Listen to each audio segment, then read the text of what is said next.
pensiyalar artıq artımla ödənildi. İnsanlar gözləyir də, pensiyalanlar artımdan gözləyirlər ki, görək artım nə qədər olacaq.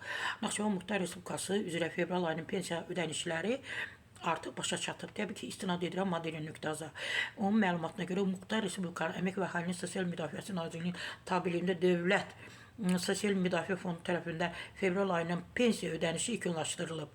Prezident İlham Əliyevin 2026-cı il 9 fevral tarixi əmək pensiyalarının indeksləşdirilməsi haqqında sərəncamına uyğun olaraq 2026-cı il yanvarın 1-də təyin edilmiş bütün növ pensiyalar ilin əvvəlindən 9,3% artıb, yəni indeksləşdirilərək artırılıb. Fevral ayı pensiyaları artıq ödənilib, artımla ödənilib. Bəli, digər pensiyalarda kimlər ki alacaq, inşallah onlar da artımını alacaq və görəcəklər. Artım nə qədərdir?